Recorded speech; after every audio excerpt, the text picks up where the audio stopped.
Middle east में Iran फिर active हो गया है। जिस तरह के हथियार यमन के अंसारुल्लाह इसराइल के खिलाफ इस्तेमाल कर रहे हैं और वो इसराइली और अमेरिकी एयर डिफेंस सिस्टम को मात देते हुए इसराइल में गिर रहे हैं, उसे देखकर लगता है कि ईरान इस जंग में अंसारुल्लाह के पीछे खुलकर खड़ा हो गया है।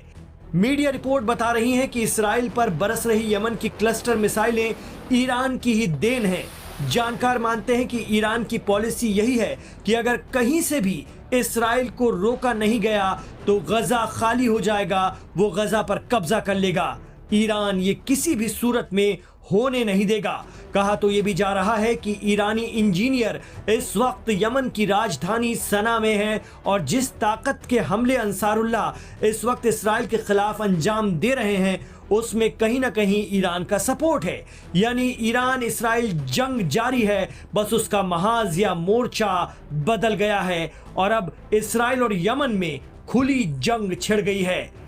जंग बढ़ने जा रही है। Middle East expert Shaukat Bharti कहते हैं कि अमेरिका का इराक से अपना ऐनुल असद एयरबेस खाली करना बता रहा है कि अमेरिका अब ईरान के हाथों अपने सैनिकों के नुकसान को उठाने की स्थिति में नहीं है। अमेरिकी फौजें इराक के अहम एयरबेस से वापस जाने लगी हैं।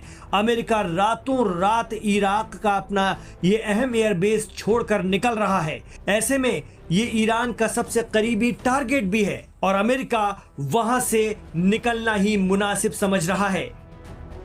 कई दिनों से गजा में इसराइली आक्रामकता के खिलाफ हमलावर यमन के हूती फाइटर इस बार आर पार की जंग में उतर गए हैं। इसराइल की राजधानी पर क्लस्टर मिसाइल जो एक साथ कई टारगेट कवर करती हैं मारना इस जंग का आगाज है। इसके बाद बौखलाए इसराइल ने यमन की राजधानी सना पर भारी भरकम हमले किए, लेकिन हूतियों का हौसला पस्त नहीं कर पाया है इसराइल। यमन की अंसारुल्लाह मिलिट्री का कहना है कि हम जांच कर रहे हैं कि इसराइल के हमलों में किस हद तक अमेरिका साथ है। अगर इन हमलों में अमेरिका की शमूलियत पाई जाती है तो हूती फाइटर अमेरिका के साथ रेड सी पर जारी सीज फायर तोड़ देंगे। इन हालात में ये जंग और बढ़ना तय है। जिस तरह से इसराइल ने सना में प्रेसिडेंट हाउस पर अटैक किया और अंसारुल्लाह लीडर्स की टारगेट किलिंग की फिराक में है, उससे ये दिखने लगा है कि गजा खाली करने में जो भी आड़े आएगा वो उस पर आक्रामक हो जाएगा।